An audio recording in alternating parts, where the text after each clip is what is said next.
Bom, a gente vira a página agora do noticiário nacional, vamos para o noticiário internacional. João Vieira, editor de Inter da Band News TV, já chega por aqui. Ontem falamos bastante no Entre Nós sobre esse acordo anunciado por Donald Trump com Israel para o fim da guerra contra o Hamas. A questão é que o Hamas está sendo informado aos poucos desse acordo, ainda não deu nenhuma resposta. O que você tem de informação justamente desse dia seguinte do acordo anunciado, de um acordo anunciado sem a outra parte na mesa, hein, João? Seja bem-vindo, boa tarde. Pois é, tudo bem, Prumento? Boa tarde para você, para o Renan, para todo mundo que está com a gente. A questão é quanto tempo, né, o Hamas vai ter para dizer aceito, não aceito, estou pensando. O Trump hoje deu um prazo. Ele não disse de quando parte, né, esse prazo, mas o prazo é de 3 a 4 dias. Então a dúvida é, 3 dias a partir de hoje ou de ontem? Mesmo assim, é fato que até o fim da semana essa resposta tem que ser dada, porque o prazo ali, contando ontem ou hoje, daria no sábado, ou seja, o último dia desta semana. A questão é que é um assunto muito complexo, mesmo se possivelmente o Hamas extrapolar esse prazo, é bem possível que os Estados Unidos, Israel, os países árabes, pelo menos tentem convencer o Trump de que, olha, tudo bem, ainda está um processo caminhando. Então, é importante a gente entender que há esse prazo dado por Trump, mas que não é garantido que até lá o Hamas vai dar essa opinião, né? Esse resultado, se aceita ou não. Mesmo assim, o grupo extremista garantiu que está revisando esses 20 pontos traçados por Donald Trump nesta rodada de negociações, né? Ao que tudo indica, o Hamas, se falar que não, se disser que não, será atacado com muita força por Israel e com mais ajuda ainda dos Estados Unidos ao governo Benjamin Netanyahu. Hoje o Trump voltou a afirmar, inclusive durante uma reunião com generais, se o Hamas disser não para essa resposta, ele vai pagar e pagar muito caro. Já foi uma expressão usada, né, em outros momentos, mas dessa vez está sendo reforçada de maneira muito potente pelo governo Donald Trump.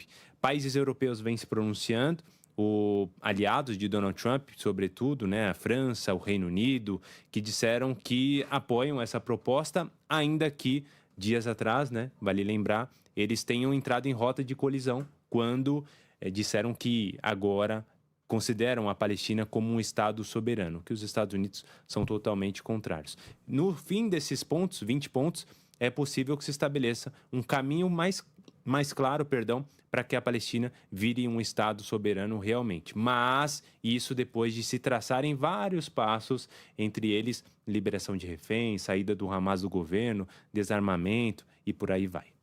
Bom, tem um outro ponto bastante importante, a gente vê Donald Trump se metendo em assuntos de outros países, de outras regiões, mas há problemas internos bastante importantes e o governo americano está correndo o risco de enfrentar o que eles chamam de um shutdown, se não entrarem num acordo no Congresso. Explica para os nossos ouvintes, para quem nos acompanha por imagens também, o que seria esse shutdown, hein, João?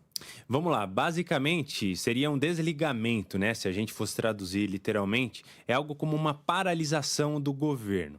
Ou seja, não há um orçamento aprovado, o governo fica sem dinheiro para pagar suas contas, para pagar seus funcionários, para seguir com programas sociais, e aí tem que tomar uma decisão. Vai fazer o quê? Olha, não tem dinheiro, então será paralisado. Apenas aquelas coisas consideradas muito essenciais continuarão a funcionar. Por exemplo, a segurança.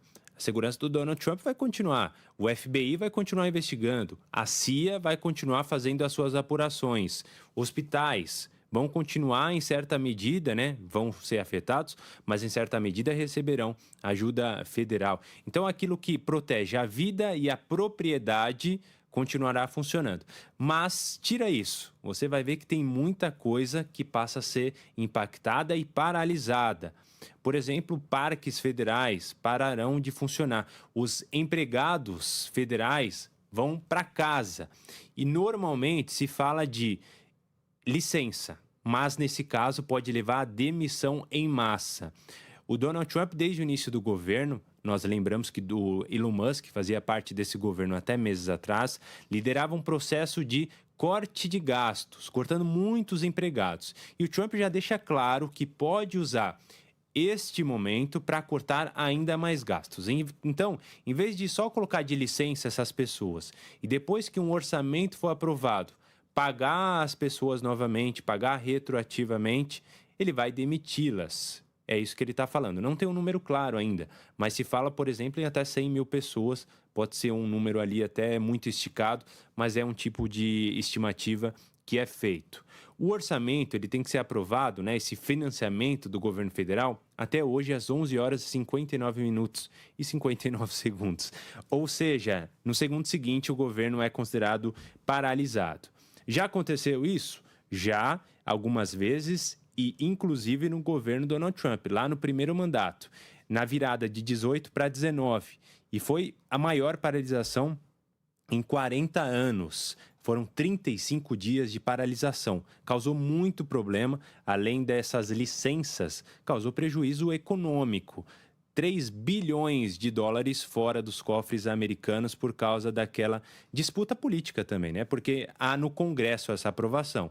No Congresso tem uma maioria do governo Trump, mas não a necessária para aprovar esse projeto. Já o Senado vai tentar aprovar uma medida que possivelmente vai mais uma vez ser barrada pela Câmara, pelos democratas, que são ali do Senado também. Então, a gente está acompanhando, mas todo mundo dá como um sinal claro de que o shutdown vai realmente acontecer, salvo algum tipo de milagre. Bom, a gente vai acompanhar, portanto, nesse último, lembra até que os parques nacionais fecharam, os americanos ficaram sem ter onde tirar férias nesse período.